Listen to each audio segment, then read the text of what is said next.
ॐ अस्य श्री सूर्यमाला स्तोत्र महामन्त्रस्य भगवान् वसिष्ठ ऋषिः अनुष्टुप् छन्दः श्री सूर्यनारायणो देवता। ह्रां बीजं ह्रीं शक्तिः ह्रूं कीलकं श्री सूर्यनारायण देवता प्रसाद सिद्ध्यर्थे जपे विनियोगः। अथ करन्यासः हृदयन्यासः। ॐ ह्रां अघोर श्री सूर्यनारायणाय अंगुष्ठाभ्यां नमः। हृदयाय नमः। ॐ ह्रीं चतुर्वेद पारायणाय तर्जनीभ्यां नमः। शिरसे स्वाहा। ॐ ह्रूं उग्रभयङ्कराय मध्यमाभ्यां नमः। शिखायै वषट्। ॐ ह्रीं श्री सूर्यनारायणाय अनामिकाभ्यां नमः। कवचाय हुं। ॐ ह्रौं कौपीनमौञ्जीधराय कनिष्ठिकाभ्यां नमः। नेत्रत्रयाय वषट्। ॐ ह्रः सहस्रकिरणाय करतलकरपृष्ठाभ्यां नमः। अस्त्राय फट्। भूर्भुवस्वरोमीति दिग्बन्धः। ध्यानम्। हरितहयरथं दिवाकरं कनकमयाम्बुजरेणुवञ्जरं प्रतिदिनमुदये नवं नवं शरणमुपैमि हिरण्यकेतनं। देदीप्यमानमुकुटं मणिकुण्डलमण्डितं ध्यायेत् सहस्रकिरणं स्तोत्रमेवमुदीरयेत्। लमिति पञ्चपूजां परिकल्पयामि। गुरुर्ब्रह्मा गुरुर्विष्णुः गुरुर्देवो महेश्वरः गुरुः साक्षात् परब्रह्म तस्मै श्रीगुरवे नमः। अथ माला प्रारम्भः। ॐ अस्य श्री सूर्यनारायणाय सुदर्शनचक्रपाणिध्वजाय बन्धुपोषणस्वरूपाय सकलदिग्मण्डलाय शतकोटिविष्णुभुजङ्गजगदाधराय शौर्यपराक्रमाय नवग्रहघटनाघटनाय स्थलग्रहघटनाघटनाय ग्रहनिर्मूलनाय ॐ ह्रां ह्रीं सर्वभूतप्रेतपिशाचबद्धब्रह्मराक्षस हरणाय अनेकराक्षस स्थलजन्तुखण्डनाय परतन्त्र परवर्म परजपादीन ध्वंसै विध्वंसै अघोरवीर श्री सूर्यनारायणाय आत्मयस्त्र मन्त्रतन्त्र संरक्षणाय मम सकलरोगनिवारणाय मारणशल्योच्चाटनादि सर्वाङ्गक्रियाविच्छेदनाय ॐ भग भग भुग भुग चण्ड प्रचण्ड शौर्य पराक्रमाय बहुलोद्घटनाय पूर्वद्वारे बन्ध बन्ध दक्षिणद्वारे बन्ध बन्ध पश्चिमद्वारे बन्ध बन्ध उत्तरद्वारे बन्ध बन्ध आग्नेयद्वारे बन्ध बन्ध नैऋत्यद्वारे बन्ध बन्ध वायव्यद्वारे बन्ध बन्ध ईशानद्वारे बन्ध बन्ध अष्टदिक्षु बन्ध बन्ध नवग्रहान् बन्ध बन्ध स्थलग्रहान् बन्ध बन्ध कह कह किरि किरि विवि विवि हल हल कट कट चट चट प्रचट प्रचट स्फुर स्फुर फेल फेल फेड फेड सर्वशून्यनिवारणाय इन्द्रजाल महेन्द्रजाल रणस्तम्भन खड्गस्तम्भन खड्गगाण्डीव विच्छेदनाय आकर्षय अकर्षय गजकर्ण गोकर्ण तर्विद्याद्याः धर्मविद्याः बन्ध बन्ध भूलोक भुवरलोक सुवरलोक पाताललोक प्रहरणाय ॐ फट् स्वाहा। अस्य सूर्यमाला अस्त्राय फट् स्वरभूर्भुवोरोमीति दिग्विमोकः अनेन मया कृतेन श्री सूर्यनारायणस्रप्यतु परब्रह्मार्पणमस्तु। हरिः ॐ तत्सत्। ॐ अस्य श्री सूर्यनारायणाय सुदर्शनचक्रपाणिध्वजाय बन्धुपोषणस्वरूपाय सकलदिगमण्डलाय शतकोटिविष्णुभुजङ्गजगदाधराय शौर्यपराक्रमाय नवग्रहघटनाघटनाय स्थलग्रहघटनाघटनाय ग्रहनिर्मूलनाय ॐ ह्रां ह्रीं सर्वभूतप्रेतपिशाचबद्धब्रह्मराक्षस हरणाय अनेकराक्षस स्थलजन्तुखण्डनाय परतन्त्र परवर्म परजपादीन ध्वंसै विध्वंसै अघोरवीर श्री सूर्यनारायणाय आत्मयस्त्र मंत्रतंत्र संरक्षणाय मम सकल रोग निवारणाय मारण शल्योच्चाटनादि सर्वांग क्रिया विच्छेदनाय ओम भग भग भुग भुग चंड प्रचंड शौर्य पराक्रमाय बहुलोद्धटनाय पूर्वद्वारे बंध बंध दक्षिणद्वारे बंध बंध पश्चिमद्वारे बंध बंध उत्तरद्वारे बंध बंध आग्नेयद्वारे बंध बंध नैऋत्यद्वारे बंध बंध वायव्यद्वारे बंध बंध ईशानद्वारे बंध बंध अष्टदिक्षु बंध बंध नवग्रहान् बंध बंध स्थलग्रहान् बंध बंध कह कह किरि किरि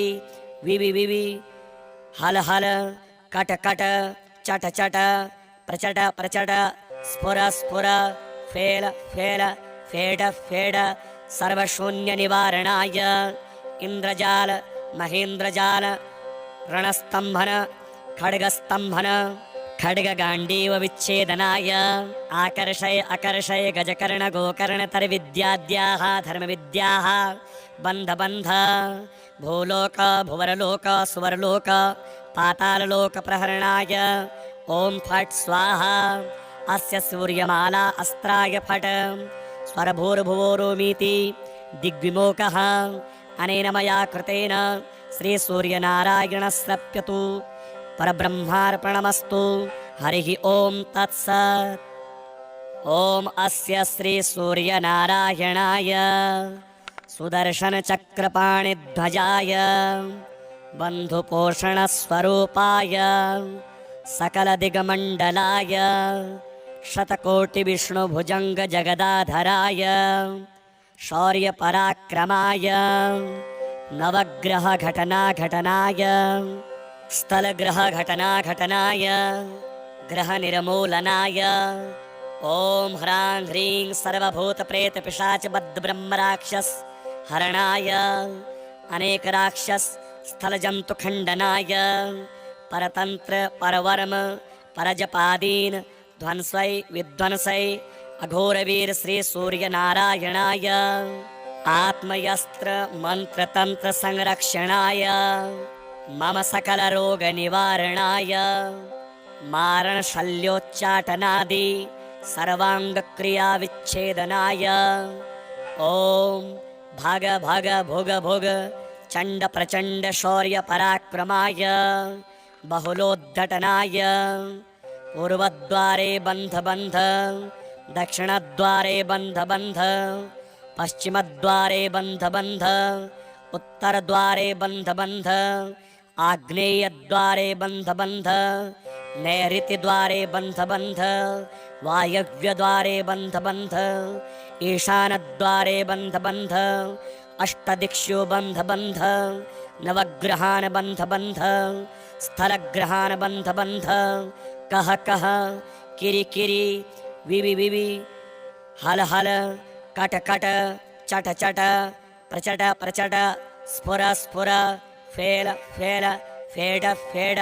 सर्वशून्य निवारणाय इंद्रजाल महेंद्रजाल रणस्तंभन खड्गस्तंभन खड्गगांडीव विच्छेदनाय आकर्षय अकर्षय गजकर्ण गोकर्ण तरविद्याद्याः धर्मविद्याः बंध बंध भूलोक भुवरलोक सुवरलोक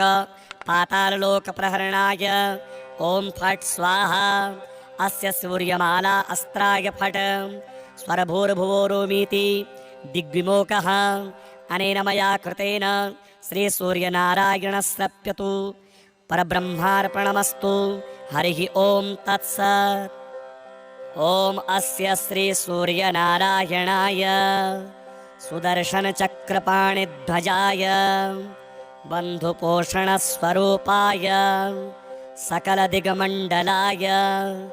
शतकोटिविष्णुभुजङ्गजगदाधराय शौर्यपराक्रमाय नवग्रहघटनाघटनाय स्थलग्रहघटनाघटनाय ग्रहनिर्मूलनाय ॐ ह्रां ह्रीं सर्वभूतप्रेतपिशाचबद्धब्रह्मराक्षस हरणाय अनेकराक्षस स्थलजन्तुखण्डनाय परतन्त्र परवर्म परजपादीन ध्वंसै विध्वंसै अघोरवीर श्री सूर्यनारायणाय आत्मयस्त्र मंत्रतंत्र संरक्षणाय मम सकलरोगनिवारणाय मारणशल्योच्चाटनादि सर्वाङ्गक्रियाविच्छेदनाय ॐ भग भग भुग भुग चण्ड प्रचण्ड शौर्य पराक्रमाय बहुलोद्धटनाय पूर्वद्वारे बन्ध बन्ध दक्षिणद्वारे बन्ध बन्ध पश्चिमद्वारे बन्ध बन्ध उत्तरद्वारे बन्ध बन्ध आग्नेयद्वारे बन्ध बन्ध नैऋत्यद्वारे बन्ध बन्ध वायव्यद्वारे बन्ध बन्ध ईशानद्वारे बन्ध बन्ध अष्टदिक्षु बन्ध बन्ध नवग्रहान् बन्ध बन्ध स्थलग्रहान् बन्ध बन्ध कह कह किरि किरि विवि विवि हल हल कट कट चट चट प्रचट प्रचट स्फुर स्फुर फेल फेल फेड फेड सर्वशून्य निवारणाय इंद्रजाल महेंद्रजाल रणस्तंभन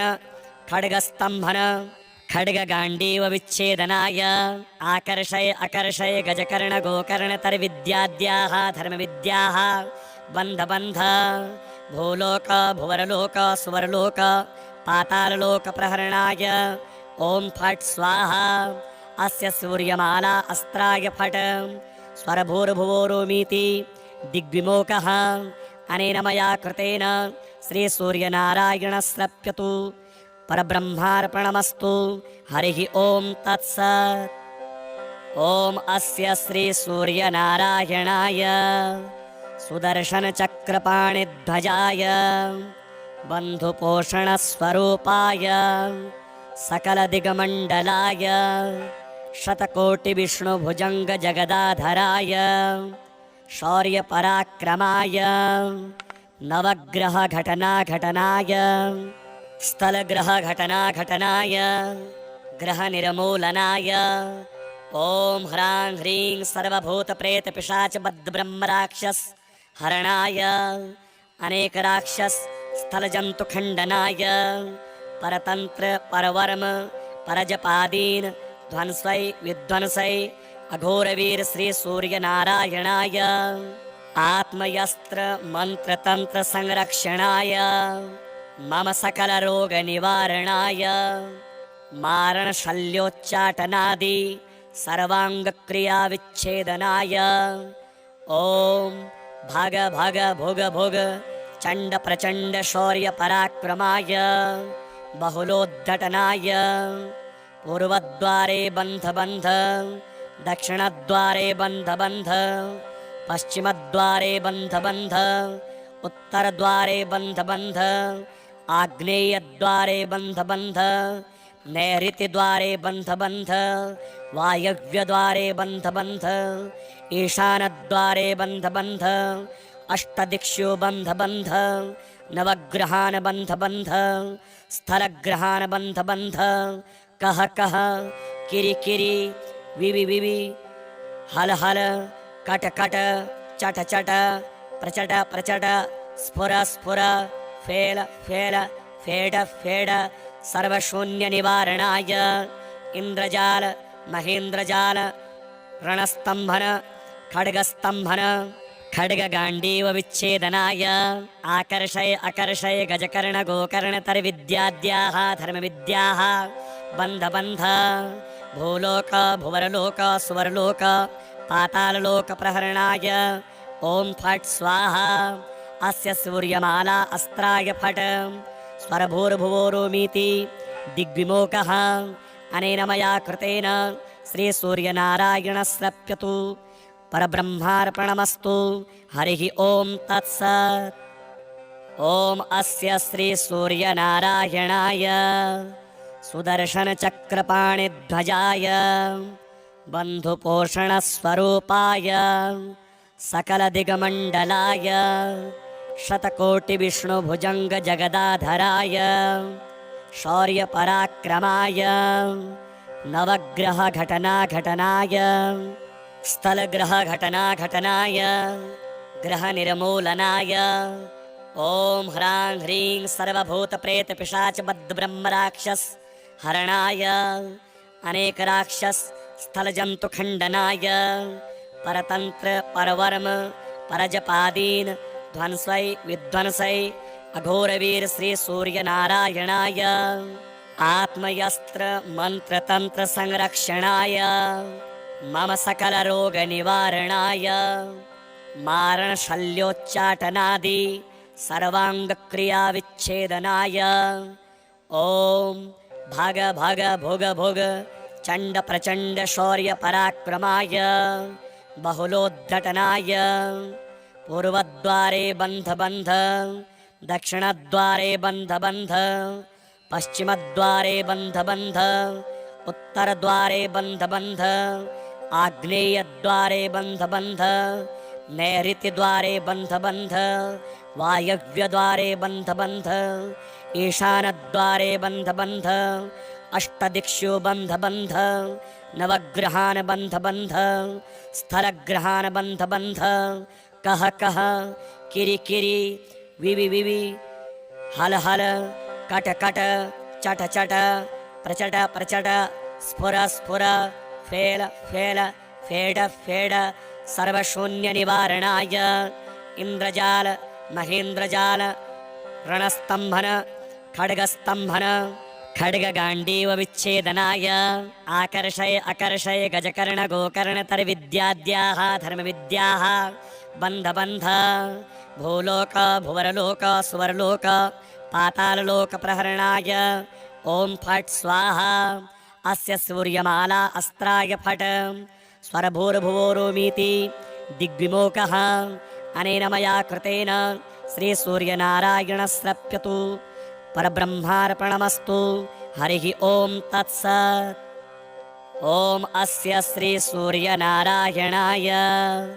सुदर्शनचक्रपाणिध्वजाय बन्धुपोषणस्वरूपाय सकलदिगमण्डलाय शतकोटिविष्णुभुजङ्गजगदाधराय शौर्यपराक्रमाय नवग्रहघटनाघटनाय स्थलग्रहघटनाघटनाय ग्रहनिर्मूलनाय ॐ ह्रां ह्रीं सर्वभूतप्रेतपिशाचबद्धब्रह्मराक्षस हरणाय अनेकराक्षस स्थलजन्तुखण्डनाय परतन्त्र परवर्म परजपादीन ध्वंसै विध्वंसै अघोरवीर श्रीसूर्यनारायणाय आत्मयस्त्र मन्त्रतन्त्र संरक्षणाय मम सकलरोगनिवारणाय मारणशल्योच्चाटनादि सर्वाङ्गक्रियाविच्छेदनाय ॐ भग भग भुग भुग चण्ड प्रचण्ड शौर्यपराक्रमाय बहुलोद्धटनाय पूर्वद्वारे बन्ध बन्ध दक्षिणद्वारे बन्ध बन्ध पश्चिमद्वारे बन्ध बन्ध उत्तरद्वारे बन्ध बन्ध आग्नेयद्वारे बन्ध बन्ध नैऋत्यद्वारे बन्ध बन्ध वायव्यद्वारे बन्ध बन्ध ईशानद्वारे बन्ध बन्ध अष्टदिक्षु बन्ध बन्ध नवग्रहान् बन्ध बन्ध स्थलग्रहान् बन्ध बन्ध कह कह किरि किरि विवि विवि हल हल कट कट चट चट प्रचट प्रचट स्फुर स्फुर फेल फेल फेड फेड सर्वशून्यनिवारणाय इन्द्रजाल महेन्द्रजाल रणस्तम्भन खड्गस्तम्भन खड्गगाण्डीव विच्छेदनाय आकर्षय अकर्षय गजकर्ण गोकर्ण तर्विद्याद्याः धर्मविद्याः बन्ध बन्ध भूलोक भुवरलोक सुवरलोक पाताललोक प्रहरणाय ओम फट् स्वाहा। अस्य सूर्यमाला अस्त्राय फट् स्वरभूर्भुवोरुमीति दिग्विमोकः अनेन मया कृतेन श्री सूर्यनारायणस्रप्यतु परब्रह्मार्पणमस्तु। हरिः ओम तत्सत्। ओम अस्य श्री सूर्यनारायणाय सुदर्शनचक्रपाणिध्वजाय बन्धुपोषणस्वरूपाय सकलदिगमण्डलाय शतकोटिविष्णुभुजङ्गजगदाधराय शौर्यपराक्रमाय नवग्रहघटनाघटनाय स्थलग्रहघटनाघटनाय ग्रहनिर्मूलनाय ओम ह्रां ह्रीं सर्वभूतप्रेतपिशाचबद्धब्रह्मराक्षस हरणाय अनेकराक्षस स्थलजन्तुखण्डनाय परतन्त्र परवर्म परजपादीन ध्वंसै विध्वंसै अघोरवीर श्री सूर्यनारायणाय आत्मयस्त्र मंत्रतंत्र संरक्षणाय मम सकलरोगनिवारणाय मारणशल्योच्चाटनादि सर्वाङ्गक्रियाविच्छेदनाय ओम भग भग भुग भुग चण्ड प्रचण्ड शौर्य पराक्रमाय बहुलोद्धटनाय पूर्वद्वारे बन्ध बन्ध दक्षिणद्वारे बन्ध बन्ध पश्चिमद्वारे बन्ध बन्ध उत्तरद्वारे बन्ध बन्ध आग्नेयद्वारे बन्ध बन्ध नैऋत्यद्वारे बन्ध बन्ध वायव्यद्वारे बन्ध बन्ध ईशानद्वारे बन्ध बन्ध अष्टदिक्षु बन्ध बन्ध नवग्रहान् बन्ध बन्ध स्थलग्रहान् बन्ध बन्ध कह कह किरि किरि विवि विवि हल हल कट कट चट चट प्रचट प्रचट स्फुर स्फुर फेल फेल फेड फेड सर्वशून्य निवारणाय इंद्रजाल महेन्द्रजाल रणस्तंभन खड्गस्तंभन खड्गगाण्डीव विच्छेदनाय आकर्षय अकर्षय गजकर्ण गोकर्ण तर्विद्याद्याः धर्मविद्याः बन्ध बन्ध भूलोक भुवरलोक सुवरलोक पाताललोक प्रहरणाय ओम फट् स्वाहा। अस्य सूर्यमाला अस्त्राय फट् स्वरभूर्भुवोरुमीति दिग्विमोकः अनेन मया कृतेन श्री सूर्यनारायणस्रप्यतु परब्रह्मार्पणमस्तु। हरिः ओम तत्सत्। ओम अस्य श्री सूर्यनारायणाय सुदर्शनचक्रपाणिध्वजाय बन्धुपोषणस्वरूपाय सकलदिगमण्डलाय शतकोटिविष्णुभुजङ्गजगदाधराय शौर्यपराक्रमाय नवग्रहघटनाघटनाय स्थलग्रहघटनाघटनाय ग्रहनिर्मूलनाय ओम ह्रां ह्रीं सर्वभूतप्रेतपिशाचबद्धब्रह्मराक्षस हरणाय अनेकराक्षस स्थलजन्तुखण्डनाय परतन्त्र परवर्म परजपादीन ध्वंसै विध्वंसै अघोरवीर श्री सूर्यनारायणाय आत्मयस्त्र मंत्रतंत्र संरक्षणाय मम सकलरोगनिवारणाय मारणशल्योच्चाटनादि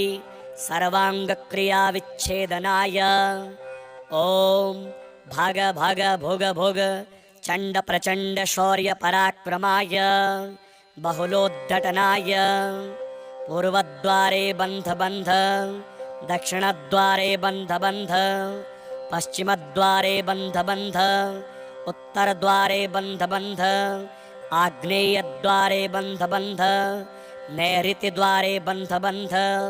वायव्यद्वारे बन्ध बन्ध ईशानद्वारे बन्ध बन्ध अष्टदिक्षु बन्ध बन्ध नवग्रहान् बन्ध बन्ध स्थलग्रहान् बन्ध बन्ध कह कह किरि किरि विवि विवि हल हल कट कट चट चट प्रचट प्रचट स्फुर स्फुर फेल फेल फेड फेड सर्वशून्यनिवारणाय इन्द्रजाल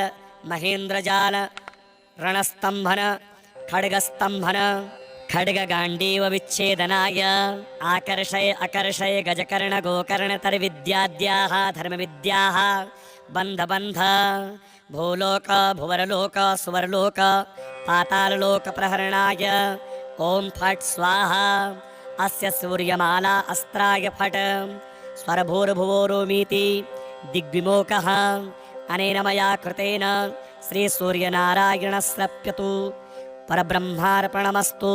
हरिः ॐ तत्सत् ॐ अस्य श्रीसूर्यनारायणाय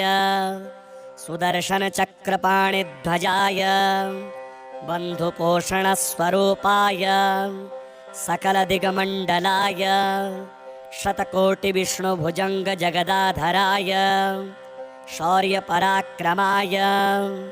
नवग्रहघटनाघटनाय स्थलग्रहघटनाघटनाय ग्रहनिर्मूलनाय ॐ ह्रां ह्रीं सर्वभूतप्रेतपिशाचबद्धब्रह्मराक्षस हरणाय अनेकराक्षस स्थलजन्तुखण्डनाय परतन्त्र परवर्म परजपादीन् ध्वंसै विध्वंसै अघोरवीर श्रीसूर्यनारायणाय आत्मयस्त्र मन्त्रतन्त्र संरक्षणाय मम सकलरोगनिवारणाय मारणशल्योच्चाटनादि सर्वाङ्गक्रियाविच्छेदनाय ॐ भग भग भुग भुग चण्ड प्रचण्ड शौर्यपराक्रमाय बहुलोद्घटनाय पूर्वद्वारे बन्ध बन्ध दक्षिणद्वारे बन्ध बन्ध पश्चिमद्वारे बन्ध बन्ध उत्तरद्वारे बन्ध बन्ध आग्नेयद्वारे बन्ध बन्ध नैऋत्यद्वारे बन्ध बन्ध वायव्यद्वारे बन्ध बन्ध ईशानद्वारे बन्ध बन्ध अष्टदिक्षु बन्ध बन्ध नवग्रहान् बन्ध बन्ध स्थलग्रहान् बन्ध बन्ध कह कह किरि किरि विवि विवि हल हल कट कट चट चट प्रचट प्रचट स्फुर स्फुर फेल फेल फेड फेड सर्वशून्यनिवारणाय इन्द्रजाल महेन्द्रजाल रणस्तम्भन खड्गस्तम्भन खड्गगाण्डीव विच्छेदनाय आकर्षय अकर्षय गजकर्ण गोकर्णतर्विद्याद्याः धर्मविद्याः बन्ध बन्ध भूलोक भुवरलोक सुवरलोक पाताललोक प्रहरणाय ॐ फट् स्वाहा अस्य सूर्यमाला अस्त्राय फट् स्वरभूर्भुवोरुमीति दिग्विमोकः अनेन मया कृतेन श्रीसूर्यनारायणस्रप्यतु परब्रह्मार्पणमस्तु हरिः ॐ तत्सत् ॐ अस्य श्रीसूर्यनारायणाय सुदर्शनचक्रपाणिध्वजाय बन्धुपोषणस्वरूपाय सकलदिगमण्डलाय शतकोटिविष्णुभुजङ्गजगदाधराय शौर्यपराक्रमाय नवग्रहघटनाघटनाय स्थलग्रहघटनाघटनाय ग्रहनिर्मूलनाय ॐ ह्रां ह्रीं सर्वभूतप्रेतपिशाचबद्धब्रह्मराक्षस हरणाय अनेकराक्षस स्थलजन्तुखण्डनाय परतन्त्र परवर्म परजपादीन् ध्वंसै विध्वंसै अघोरवीर श्रीसूर्यनारायणाय आत्मयस्त्र मन्त्रतन्त्र संरक्षणाय मम सकलरोगनिवारणाय मारणशल्योच्चाटनादि सर्वाङ्गक्रियाविच्छेदनाय ॐ भग भग भुग भुग चण्ड प्रचण्ड शौर्यपराक्रमाय बहुलोद्घटनाय पूर्वद्वारे बन्ध बन्ध दक्षिणद्वारे बन्ध बन्ध पश्चिमद्वारे बन्ध बन्ध उत्तरद्वारे बन्ध बन्ध आग्नेयद्वारे बन्ध बन्ध नैऋत्यद्वारे बन्ध बन्ध वायव्यद्वारे बन्ध बन्ध ईशानद्वारे बन्ध बन्ध अष्टदिक्षु बन्ध बन्ध नवग्रहान् बन्ध बन्ध स्थलग्रहान् बन्ध बन्ध कह कह किरि किरि विवि विवि हल हल कट कट चट चट प्रचट प्रचट स्फुर स्फुर फेल फेल फेड फेड सर्वशून्य निवारणाय इंद्रजाल महेन्द्रजाल रणस्तंभन खड्गस्तंभन खड्गगाण्डीव विच्छेदनाय आकर्षय अकर्षय गजकर्ण गोकर्ण तर्विद्याद्याः धर्मविद्याः बन्ध बन्ध भूलोक भुवरलोक सुवरलोक पाताललोक प्रहरणाय ओम फट् स्वाहा अस्य सूर्यमाला अस्त्राय फट् स्वरभूर्भुवोरोमीति दिग्विमोकः अनेन मया कृतेन श्री सूर्यनारायणस्रप्यतु परब्रह्मार्पणमस्तु हरिः ओम तत्सत्। ओम अस्य श्री सूर्यनारायणाय सुदर्शनचक्रपाणिध्वजाय बन्धुपोषणस्वरूपाय सकलदिग्मण्डलाय शतकोटिविष्णुभुजङ्गजगदाधराय शौर्यपराक्रमाय नवग्रहघटनाघटनाय स्थलग्रहघटनाघटनाय ग्रहनिर्मूलनाय ओम ह्रां ह्रीं सर्वभूतप्रेतपिशाचबद्धब्रह्मराक्षस हरणाय अनेकराक्षस स्थलजन्तुखण्डनाय परतन्त्र परवर्म परजपादीन ध्वंसै विध्वंसै अघोरवीर श्री सूर्यनारायणाय आत्मयस्त्र मंत्रतंत्र संरक्षणाय मम सकल रोग निवारणाय मारणशल्योच्चाटनादि सर्वांग क्रिया विच्छेदनाय ओम भग भग भुग भुग चंड प्रचंड शौर्य पराक्रमाय बहुलोद्धटनाय पूर्वद्वारे बन्ध बन्ध दक्षिणद्वारे बन्ध बन्ध पश्चिमद्वारे बन्ध बन्ध उत्तरद्वारे बन्ध बन्ध आग्नेयद्वारे बन्ध बन्ध नैऋत्यद्वारे बन्ध बन्ध वायव्यद्वारे बन्ध बन्ध ईशानद्वारे बन्ध बन्ध अष्टदिक्षु बन्ध बन्ध नवग्रहान् बन्ध बन्ध स्थलग्रहान् बन्ध बन्ध कह कह किरि किरि विवि विवि हल हल कट कट चट चट प्रचट प्रचट स्फुर स्फुर फेल फेल फेड फेड सर्वशून्य निवारणाय इंद्रजाल महेन्द्रजाल रणस्तंभन खड्गस्तंभन खड्गगाण्डीव विच्छेदनाय आकर्षय अकर्षय गजकर्ण गोकर्ण तर्विद्याद्याः धर्मविद्याः बन्ध बन्ध भूलोक भुवरलोक सुवरलोक पाताललोक प्रहरणाय ओम फट् स्वाहा अस्य सूर्यमाला अस्त्राय फट् स्वरभूर्भुवोरोमीति दिग्विमोकः अनेन मया कृतेन श्री सूर्यनारायणस्रप्यतु परब्रह्मार्पणमस्तु हरिः ओम तत्सत्।